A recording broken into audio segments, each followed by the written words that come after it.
right. Does this work? Can you hear me? Good? Okay. All right, it's about time, so let's get started. Hello, everyone. My name is Mete Atamel. I'm a developer advocate at Google based in London. I spoke at NDC, Oslo, and other NDCs before, but this is my second time in Copenhagen, and it's nice to be here. Today, I want to talk to you about what I call beyond the prompt. So, going beyond the basics of large language models and talking about how do you productionize them? So how do you evaluate them? How do you test them? How do you secure them? So basically, it's a collection of the things I tried and the things I learned. It's not exhaustive. This is the things that I did on my own, but I'll just show you what I know. And if you are in this space and if you're actually looking into LLM evaluations and testing, let me know. I'd like to talk to you afterwards, so feel free to come afterwards and talk to me. The presentation is already on my speaker deck, so if you want the slides, it's already here on the speaker deck. And then the demos that I'm going to show, they're in this GitHub repo. So everything I show you today is already available to you, and I'm going to share these links at the end of the presentation as well. And also, feel free to ask questions as we go along, because we have 1 hour, and this talk is about like 40 minutes, so we have time for questions. So if something pops up in your head, feel free to ask. All right. So I think it's very easy to get large language models to generate content. When you look at it, it's literally a single API call. Like, whether you're using Gemini from Google or other models from OpenAI, it's literally like generate content or generate video or generate image or whatever. It's very easy to get started. But I think what's very difficult is that to make sure that the output you're getting is actually good, right? And I put good in quotations because what does it mean for LLM output to be good? I think this might mean different things to different applications. So maybe by good, you mean that the output is in a certain structured format, and if it's in that format, then you're happy. Or maybe you want correctness, right? So the LLM answers in actual correct terms, and it doesn't hallucinate. So maybe that's what it means to be good for you. Or maybe you want relevant answers, right? So if you ask a question to the LLM about the weather in Copenhagen, you don't want to get the weather from London, even though it might be correct, but it's not relevant to what you asked. Or maybe you want it to be grounded. So you have your company data, or you have your PDF, and you want your model to answer from that grounded data and nothing else. So you don't want it to hallucinate, or you don't want it to make up stuff. You want to make sure that it's actually answering from that. Or maybe you want it to be non-toxic, so it doesn't say things it's not supposed to say. Or maybe if you are using agents now, agents use tools, and then maybe you want to make sure that these tools are called in the right order with the right parameters, so proper tool use might be what you mean by good. Or maybe it's something else, right? So it can be a lot of different things. Maybe it's a combination, maybe it's all. So you need to kind of figure out, like, what do you mean by good, and then you need to actually kind of define and measure it. On the structured part, so when large language models first came out a couple of years ago, it was kind of like a Wild West. You would ask something, and then you would get basically in any format that you can imagine. It would be free text, it would be Markdown, it would be JSON, it would be it would be like a misaligned JSON, so that you couldn't even rely on the fact that it was JSON because you had to parse it and it would fail. So it was kind of like a Wild West at the time. But nowadays, I think structured outputs is a solved problem. There's a library in Python, and by the way, I know NDC is mostly C#.NET conference, but large language models, they tend to go for Python, and that's kind of the default language, and that's why I will show things mostly in Python, but most of this stuff is also available in C# as well. But in Python, there's Pydantic. Basically, it's a way to define classes in Python, and then there, for example, you can define a recipe class, and you can say, okay, this has name, description, and a list of ingredients. And then when you call your model, this generate content, you have your model ID, you have the prompt, list me a few popular cookie recipes and their ingredients, And then in your generation config, you can say, give me JSON, but also make sure that it adheres to this schema, which is a class. And this class can be nested, right? It doesn't have to be just one class, so it can be nested in complex kind of structures. But what this gives you is that basically you get back a JSON, and then that JSON adheres to the structure that you expect. So this is nice. That way, if you are using large language models from your applications, at least you can rely on the fact that you will get this certain output. So I think these structured outputs is basically a solved problem. But then for the other ones, for the other things that you're looking for, you need to measure them. But then the question becomes, what do you measure and how do you measure it, right? And that's what this talk is about. So let's talk about what I know in this space. Well, first of all, whenever you're talking about the outputs and measuring, you will get into what's called LLM Evaluation Frameworks. So you're going to need a framework to do this for you. And this framework depends on where you're running. For example, if you're on Google Cloud, there's something called Vertex AI, which is the AI part of Google Cloud. And then in Vertex AI, there's a service called Gen AI Evaluation Service. And that's the one that you would probably use, or at least start with, to do these evaluations. And I'm going to show some examples of this. But then there are other tools like DeepEval. It's an open source Python-based evaluation framework that you can use. There's another one called RAGAS, which is more for Retrieval-Augmented Generation evaluations. It's also open source that you can use. There's another one called Promptfoo, which is a security framework, but it's also an evaluation framework that you could use. There's another one, TrueLens, and there's probably 10 more, okay? These are the ones that I tried, and I compared. But basically, you will go with an evaluation framework that you choose and see what it provides for you. Now, once you choose the evaluation framework, then you're going to look into the metrics that that framework gives to you. And it's kind of a mess here when you look at it. For example, if you look at DeepEval, it has a bunch of metrics. GEval, it's a generic evaluation metric based on a paper. They provide faithfulness, context, precision, recall, relevancy.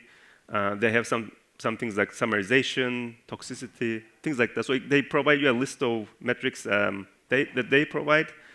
Then if you look at Promptfoo, they have similar things. So you see GEval here as well. You see answer relevance. So the basic metrics are there in both places. But then they also have other things like LLM rubric, model graded closed Q&A. I don't know what that is. I didn't try it myself.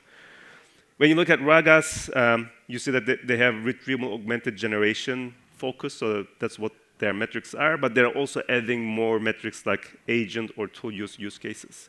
So all these frameworks, they're kind of trying to do the same thing. They're kind of trying to provide the metrics, the common metrics, but then they're also doing their own things. So it's hard to tell which one you should use. You can, if you know what metric you want to measure, you can see which framework supports that and go with that. Or you can go with a framework and then see what it provides and go with that.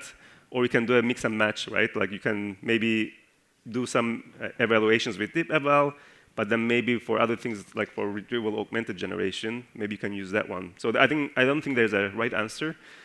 And there is no, I haven't seen one framework that has everything you need, basically. So you need to kind of figure out what you want and go with a framework that helps for that. But when we look at metrics in general, I think they fall into two kind of categories. One is called statistical or computational metrics. And these are metrics that are basically, they're mathematical functions where you give some text and it gives you a score, okay? And there are things like Blue, Rouge, and Meteor that does this kind of stuff. And the nice thing about these metrics is that they're deterministic. So you just give it a text, it gives you a score, and then from there you can tell if it's good or not. But there are some problems with them that I'll talk about. And then the second set of metrics is what's called model-based metrics, or scorers. And these are basically metrics where you take one large language model, you get its output, and then you use another large language model as a judge to score that response, okay? And there are reasons why you would prefer model-based metrics compared to statistical metrics that I'll talk about.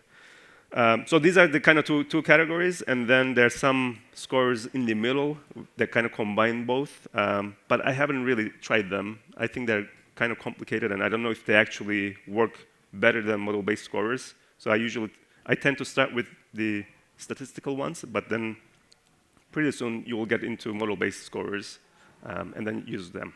And there's a really good blog post from Confident AI people. These are the people behind DeepEval that explains all these metrics, what they are, and why you use them. So I suggest you check that out. But let's look into these in more detail. So deterministic computational metrics. So first of all, one of the things that you can do, the easiest thing that you can do with this kind of metrics is that you can do string matching. So if you know that your response should have certain strings, you can do equals, contains any, starts with, so on and so forth. And you don't even need a framework to do this. You can just use your own programming language to do this. But also these frameworks like DeepEval and Promptfoo, they give you these computational metrics out of the box. So if you're already using them, then it makes sense to use them for this as well. So this is the easiest thing that you can do as you start with your evaluation. Then there are other metrics like Blue. Blue, for example, it measures how closely the response matches with the reference. So let's say you have a reference text. This is like the perfect response that you're expecting from the LLM for a question. Then you get the response, and then you kind of compare them to, and Blue gives you a score. And then the higher the score, the better, basically. Then there's another one called Rouge. It's similar to Blue, but then it's mostly for summarization. So if you have a text that you want the model to summarize, then you have a perfect summary that you're expecting as like the reference. Then you can use Rouge to compare the response that you're getting to the perfect summary that you have. Again, it's the same kind of thing. It gives you a score, and the higher the score, the better. And there are others. Like I just listed the two. But the problem with these metrics is that, first of all, you need a reference data set. So you need to have that perfect, what's called the golden response that you're expecting from the large language model. So if you have that, great. But then if you don't have it, then you can't use them. And the second problem, and I think this is the bigger problem with these metrics, is that these metrics, they really fall short in capturing the semantics in our language. Our language is very complicated. We intuitively understand it. But then when you try to apply these metrics to the language, it doesn't get the nuances in the language. And actually, let me show you an example of this, what I mean by this. So let's, this is from my repo, by the way. You can play with these later. But here I have Gen AI Evaluation Service in Google Cloud's Vertex AI. And then out of the box, it comes with some metrics. They call this computational metrics because you can compute them. But basically, it's statistical metrics that I mentioned before. But by default, they have things like exact match, Blue, Rouge, and different flavors of Rouge that you can try. And just to show you how this is done, like for example, here I have my responses. So these are the responses that you got from the large language model, and then you save them somewhere, and now you're loading them to evaluate them. But here I'm basically just putting them here. But in real life, you basically read them. You will call the LLM, get the responses, and then save them, and then you will load them here. Then these are the references that you want to compare against. And then you create a data set with the response and references, and then you define the metrics that you want to run against. So exact match, so whether the reference matches the response exactly, Blue, Rouge, and so on and so forth. And then once you define the metrics, and here I'm defining them all, then you run a task and get the result, and then you can look at the result afterwards. So this is how you would set it. And then as you see, responses and references are very similar, right? Like the first one is, hello, how are you? Reference is, hello, how are you? So it's perfect match. The second one is, I'm good, but the reference is, I am good. So it's almost the same, but slightly different. And then the third one is, the cat lay on the mat. And then the reference is, the cat sat on the mat. So it's almost the same, but not quite, right? So if we run this, let me go here. And I'm just running this in Google Cloud live, so hopefully it will work. Let's see. So now this is kicking the evaluation, run it, and then we run it. So you will see that for the first one, for the exact match, I get 1, because it's exact match. But for the second one and the third one, exact match is 0 because it doesn't match. So as you see, like exact match is not that useful, to be honest, unless you really want to match 100%. But then more interestingly, blue and rouge scores are also not that great. So for the first one, the blue and rouge is 1 and 1 because they match 100%. But then for the second one, blue score is already like 0.18. So it's already 18%, even though I'm good and I am good are pretty much the same thing.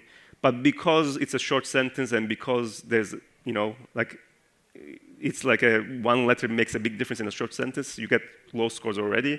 Rouge is like 66%, slightly better. And the third one, blue is 48%, but the rouge is 83%, right? So again, blue doesn't seem to be that useful in this case. I mean, in my mind, these two sentences should be like at least like 80% maybe. But I mean, this is subjective, but at least not 48% in my opinion. So that's why these metrics are good to start with, but I don't think they're that useful if you want to do more complicated evaluations. So at that point, you will get into what's called model-graded metrics. And there are many different kinds of metrics depending on the framework that you use. So these metrics, basically, the idea is that you have another large language model that will evaluate the output that you are getting from another large language model. And the things that you can evaluate is, whether the summarization is good, whether prompt is aligned, whether there's bias, toxicity, stuff like that. And then the problem with these metrics is that, and the question that you might have is that, can you rely on one large language model to grade another one? That was the question that I had, because large language models are not deterministic. So is that scores actually good?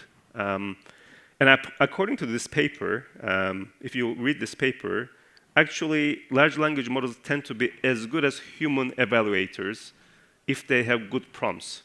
So if you have good prompts with good what's called rubrics, defining on exactly how to rate and what kind of scores to give, then they tend to be as good as human beings. Because apparently humans, when you give them the same output and ask them to evaluate on a certain score, they tend to agree on 80% of the time. Humans don't agree 100% of the time. And then large language models, they tend to also be 80% good. So apparently they're as good as humans, and that's why people tend to use them. And again, here I have multiple samples, like, depending on which framework you want to use. So Promptfoo, DeepEval, and even Vertex AI, they give you model-graded metrics. So let me just show you some examples on what kind of things you can do with different frameworks. So for example, in Promptfoo, you define these test cases in YAML, which I don't like so much because I feel like test cases should be in code. But that's how it is in Promptfoo. And then what you do is that first you define which models you want to test. These models are really old. I should update them. And then then you define your tests. And then you can do deterministic tests in Promptfoo. For example, in here, I'm asking what's the capital of Cyprus, and then the assertion is contains, and then the value is in Nicosia. So this way, I'm basically doing a string matching. So as long as the output has Nicosia in it, then I'm going to be happy. So this is a deterministic metric, and there's a bunch of them that you can check at this link. But then there's also model-assisted ones. For example, if I ask this question, what's the weather like in London generally? The assertion in this case is not deterministic. It's type similar. And what will happen is that the value that I'm expecting is mild and rainy. And as long as I get a response from the LLM with similar response, then I'm going to accept that as a good answer. And then, of course, with non-deterministic things, you need to give it a threshold. So in this case, I'm saying, OK, if it's 70% correct, then I'll accept it as passed. Otherwise, I won't accept it as passed. So that's how you can do model-assisted metrics, and there's a bunch of them as well that you can use. And then if you run this, so I go to Promptfoo, and then you just say Promptfoo evaluate and pass your YAML. And now this will run the test cases against your models, the two models that I mentioned. And as you see, the first one, they both passed. The second one, the one model didn't pass because the score it got was 0.56, whereas the other one got higher score, I guess, and because of that it passed. So that's how you can do this in Promptfoo.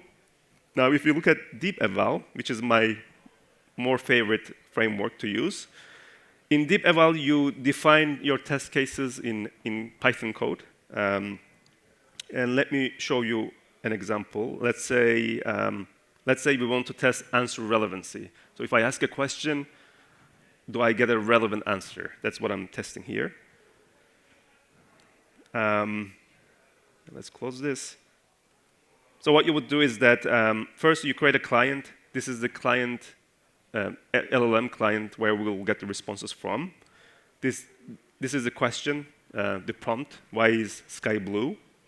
Then we get a response from the LLM. So we'll get an answer from the LLM. And this is a test model, by the way. So I'm testing Gemini 2.0 Flash. That's the model that I'm testing. Then once I have the response, I create a test case with the input and the output. So with the prompt and the output that I got from the LLM. Then at this point, I have everything. Now I can do the evaluation. So I create another model with the evaluation model. And by the way, this evaluation model is Gemini 1.5 Pro. So it's Pro is a bigger model, so I'm using that as the judge model. But I don't think you need to do that. I feel like there's this notion that for the judge model, it needs to be a better model. I don't think so. Even if you use the same model as a judge model, it will still work pretty well, in my opinion. But anyway, I create the evaluation model, and then you create your metric. So this is the answer relevancy metric that comes with DeepEval out of the box. You pass in your model, and you pass in the threshold that you are happy with when it passes. So if it's 80%, then you will accept it as passed. And then you just assert the test. So it's kind of like unit testing, but you are basically evaluating LLMs. And if we run this, now in this case, I'll do DeepEval test run and test answer relevancy. And we'll run this, and then let's see what happens.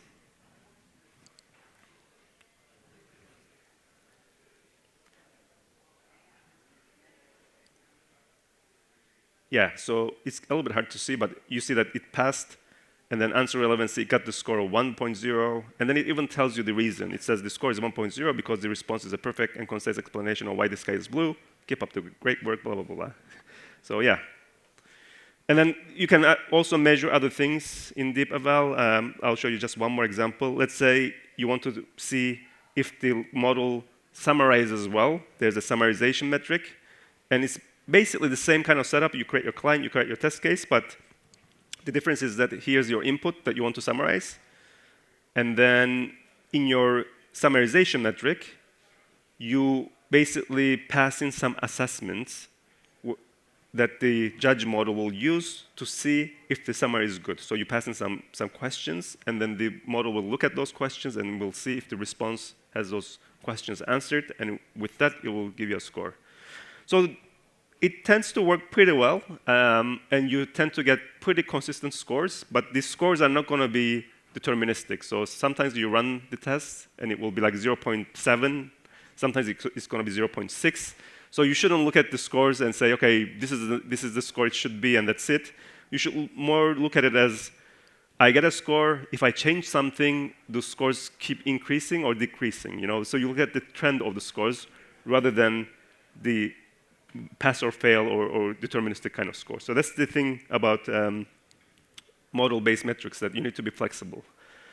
And then the last example I'll show is the Vertex AI Gen AI Evaluation Service. So here, it's similar kind of setup. So I think point-wise is 1.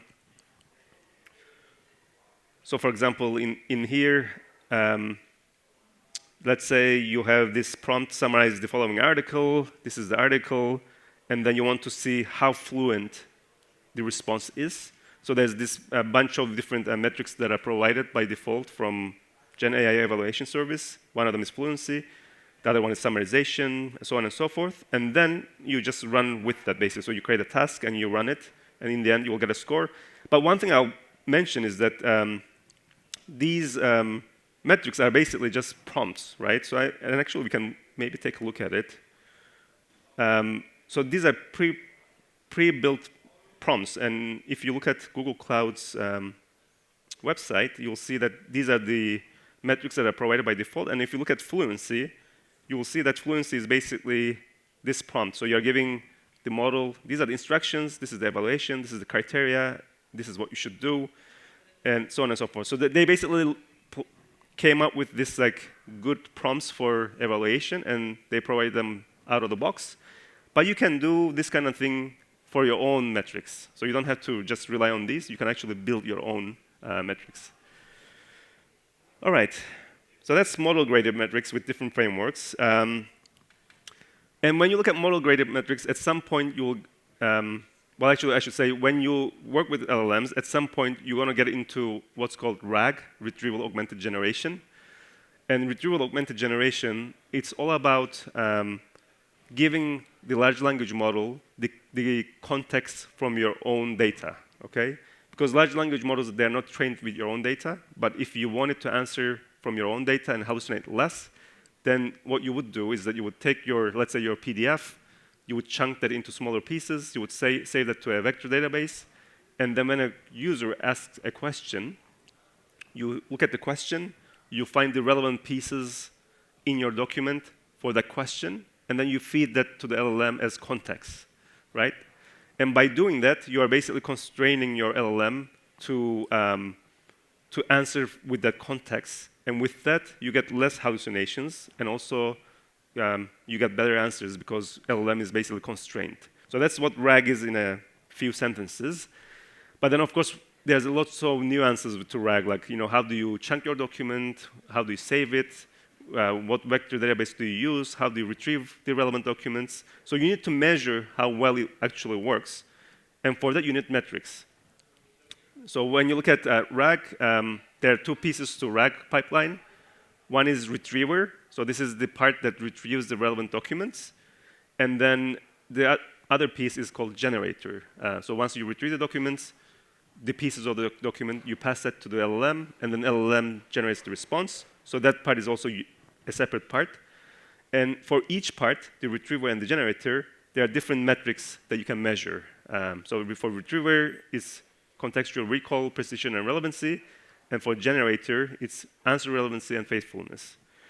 And let's look at these briefly. So context relevance answers like, how relevant is the context for the input? So if a user asks a question, how relevant is the retrieved pieces of the document? Are we retrieving the right things? The other one is context recall. Did we actually fetch all the relevant information, or did we leave out some important information? Another one is precision. The things that we fetch, are they in the right order? Because ideally, the thing, they're in a certain order, and then maybe you pick the first 5, and then those 5 are probably, they should be the most relevant ones. So are we actually ranking them properly? So these are the metrics for retriever, and then for generator, one thing that you should measure is the answer relevance. So how relevant is the output to the input? Because if the question is about the weather in London, you don't want the LLM to answer the weather in Copenhagen, so you want to measure that. And then the other one is faithfulness or groundedness. Does the output actually align with the context? Because sometimes you can give context to the LLM and say, use this context to answer, and it still ignores it. It doesn't use that context, so you need to actually measure that as well. So these are the metrics that you can use to measure RAG pipelines. The problem is that the recall and precision, they require an expected output. Again, you need a reference data to be able to measure them. And because of that, people tend to not measure them because they don't have that reference data. And what they do is they measure just relevance, context relevance, answer relevance, and faithfulness. And because of that, there's this thing called RAG triad. Basically, you measure 3 things, and with that, you get a good idea if your RAG pipeline works, and you don't need reference data for that. So we have context relevance that checks basically if the retrieved context is relevant to the question. We have groundedness that checks is the response actually supported by the context. And then we have answer relevance that checks if the answer is relevant to the question. All right, and again, all of these can be implemented. So DeepEval has all these metrics out of the box that you can use to measure. But even your framework doesn't support it. Like Vertex AI, for example, doesn't support these metrics out of the box. You can still write your own prompts and create these metrics on your own. And these two examples, they show you both. So basically, the first one shows you DeepEval, and maybe I can just show you that quickly. So if you look at my DeepEval example, under here I have RAG, and then RAG triad. And then this is my test case. And then, as you see, like I have this answer relevancy, faithfulness, and contextual relevancy. And then we can pass them in as metrics. And then with that, I will get my scores for each. And then I can look at them. Now for, I don't know if I have that one. Yeah, I don't have it. But for Vertex AI, I don't have these metrics. So I define them myself. Let me see if I can show you that.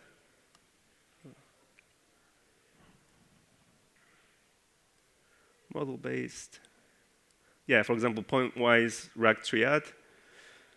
And here what you will see is that I am defining my metrics. They give you this framework to define your own metrics. And here I am defining the criteria for my answer relevance metric. And then I am defining my metric definition, and I'm also defining a scoring system. As you see, for example, for answer relevance, I say only check response and prompt, because that's what's relevant for answer relevance. Ignore context, and then answer the question, is the response relevant to the prompt, right? And I had to play with this a little bit, because initially, I didn't say these things in a strict kind of way, but now I say it like, only check response and prompt, ignore context, and answer this question. And then I give this very simple score of 1 to 4. And this tends to give me good scores. And same with context relevance. I define it here. And then groundedness, same way. And then what happens is that once you define these metrics, they basically get converted into prompts. And then it gets fed into the judge model. And then you get scores. And you can see how well it does. All right.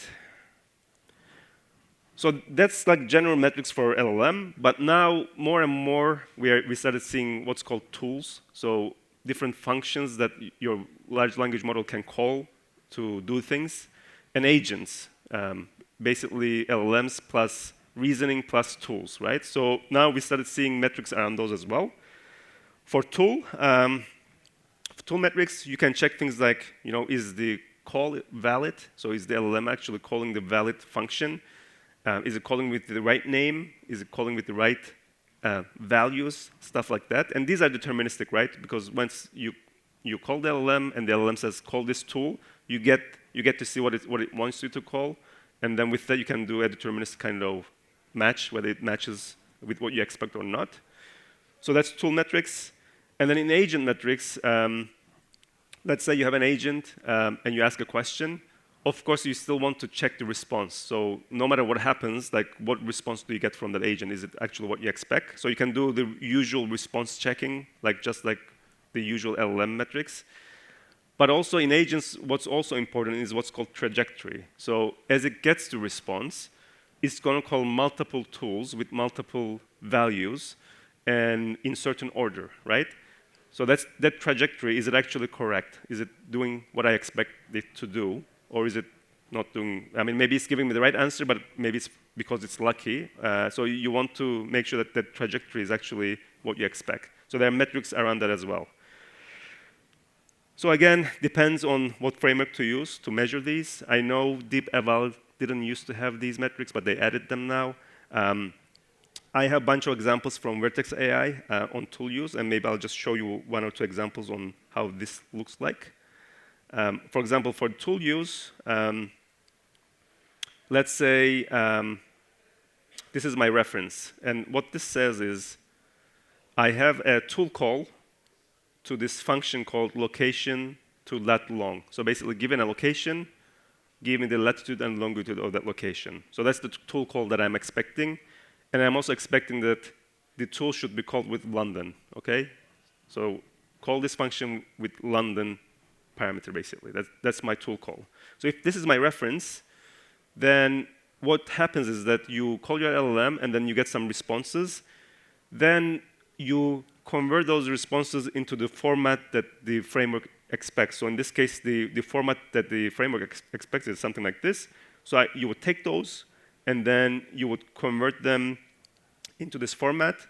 And for example, let's say the format is wrong in here, like the name of the function is wrong, for example, or maybe the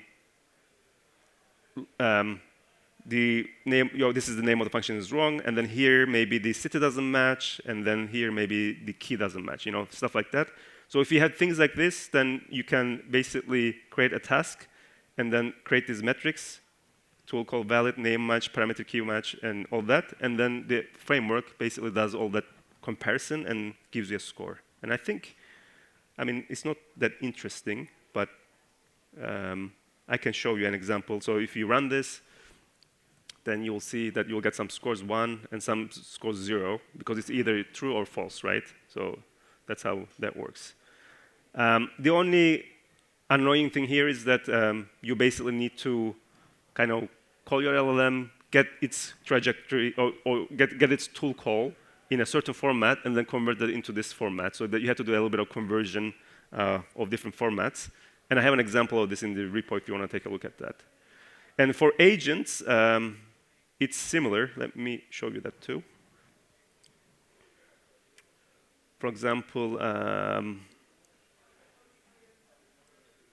let's say you have an agent, and you wanted to call two functions, two tools as it answers your question. One is called location to lat long. So let's say the question is like, how is the weather in London? First, you want to get the latitude and longitude of London. So this is the first tool call. And the second one is to actually call the weather function with the latitude and longitude to get the answer, right? So this is the perfect match that you expect.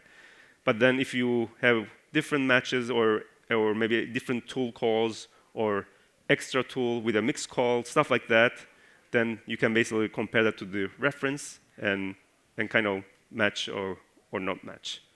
So it's similar kind of thing. The only difference is that these are the metrics that you define. So if you want to do an exact match, you can do that. Or maybe you want to do in-order match, so make sure that the tool calls are in the order that you expect. Or maybe in some cases, you don't care about the order. Like some functions should be called, but the order doesn't matter. So in that case, you would use this metric. And there's things like precision and recall, but I didn't find them that useful. But this is how you would set this up. All right. And then at this point, you might be asking, like, what about multimodal LLMs? Because now LLMs, they not only generate text, but they also generate like videos and audio, videos and images, right? So how do you evaluate those? Because so far, we've only looked at text-based LLMs. Well, there are different ways, but one of them is what's called Gecko. It's based on a paper, and it's a way to evaluate what basically image generation and video generation models. And I will show you an example of this, how this works. So the idea of Gecko is that, let's say you have this prompt. The prompt says, streaming cup of coffee and a croissant on a table, right? That's the prompt you pass to the LLM. And then the LLM will return you an image, and then you want to evaluate that image, whether it's actually a streaming cup of coffee and a croissant on a table, right? So what Gecko does is that it first takes your prompt, then it breaks it down to a series of questions. So is the cup of coffee streaming? Is there a cup of coffee? Is there a croissant? And is there a table? Then from there, these will be like yes or no questions, and then it will basically check in the image whether these are answered as yes or no, and then with that, it will give you a final score.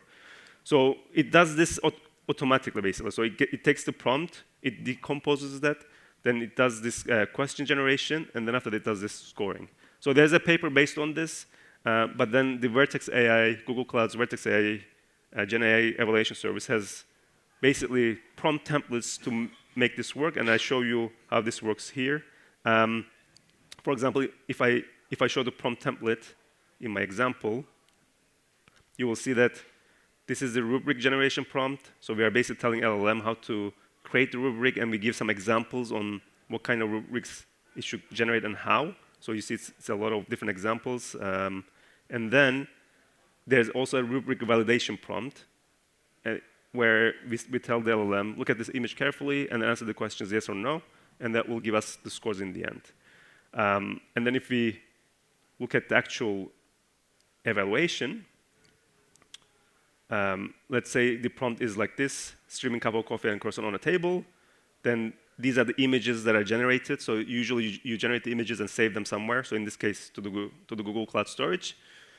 And then you go through the rubric generation, and then rubric validation, and then create a rubric metric, and then run the tests. So in the end, you basically do that process that I showed you and get a score, and then calculate the final score. So there's a lot of details like that, but the code is there, and you can run it. And actually, maybe I can, do I have it? Yeah. So if you run this, it will happen hopefully quickly, but you can basically take a look at that and kind of see how that works.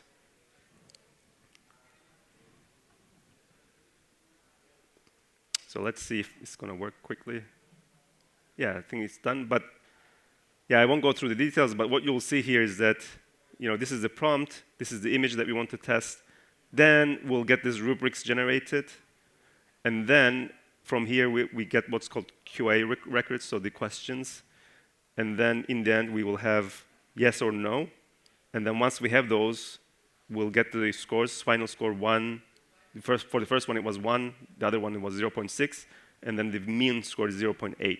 So for 2 images, we get 80% score. And then you can play with it and see if you can improve it more. And you can do the same for video. So I have a video example as well. All right. All right, so that's all I know about measuring. I think I know there's much more, and let me know what else you're using, if you're using any kind of framework, especially in .NET world. I don't know what people do in .NET nowadays for evaluations.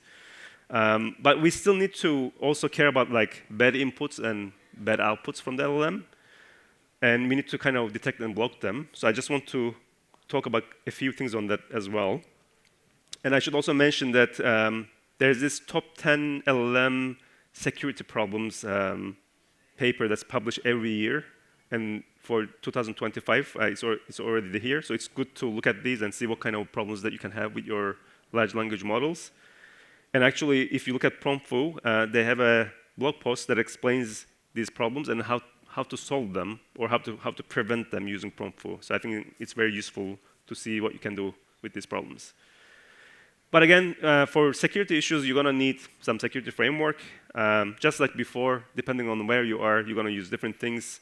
On Google Cloud, there's something called Model Armor that helps you with inputs and outputs and make sure they're good. Promptfoo can be used as a security framework in addition to evaluation framework. There's another one called LLM Guard that kind of sits in the middle, and then it looks at the inputs and the outputs, and it tries to prevent them before they get to the model. There's another one, Guardrails AI. Again, this is not exhaustive. These are the ones that I tried. And again, let me just show you a couple of examples on how these things work. For example, if you look at Promptfoo,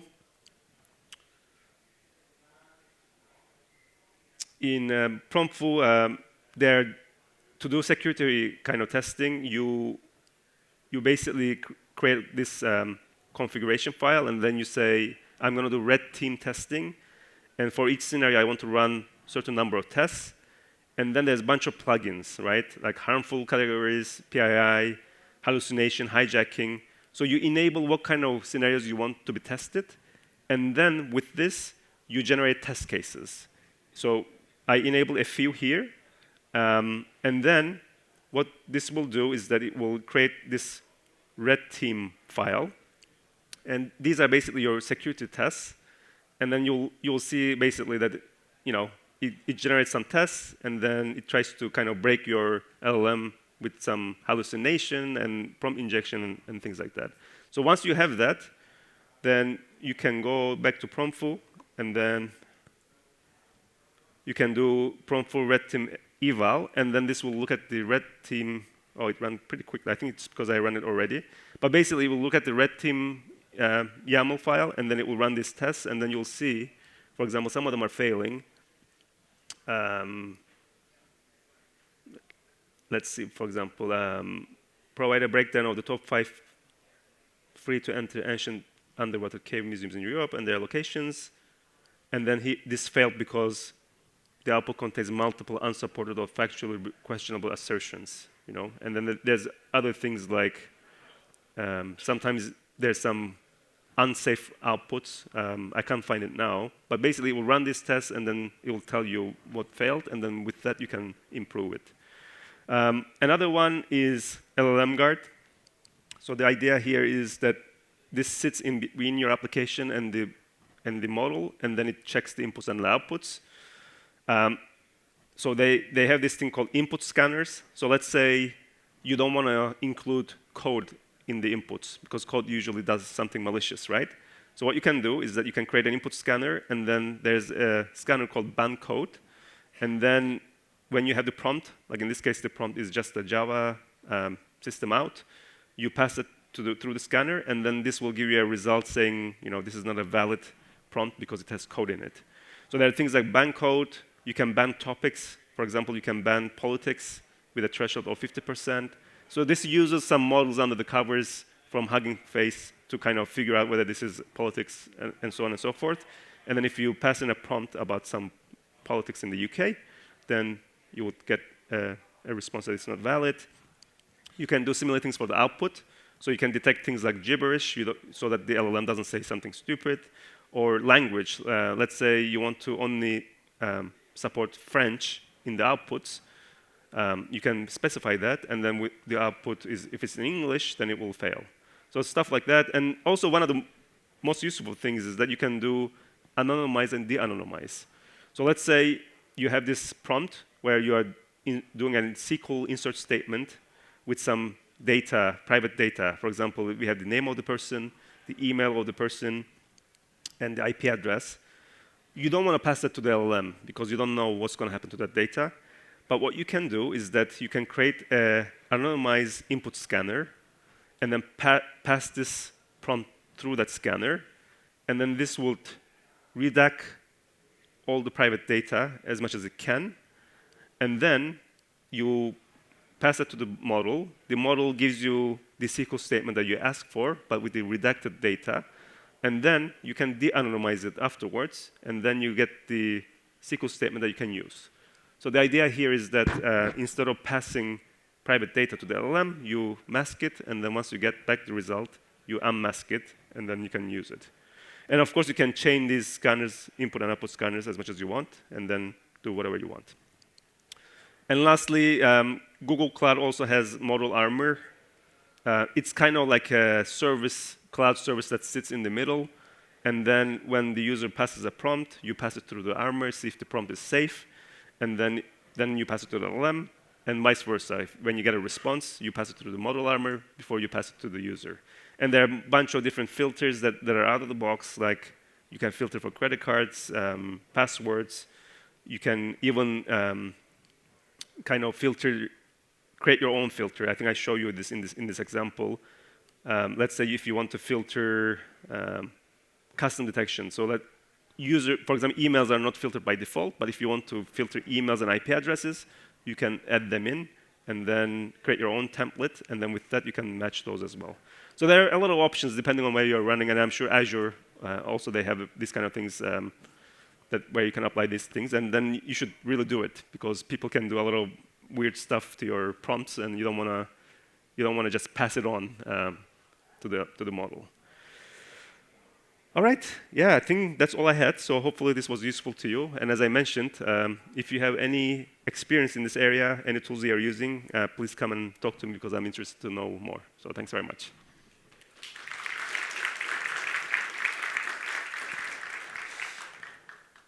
And if you have questions, I'm here. So yeah, feel free.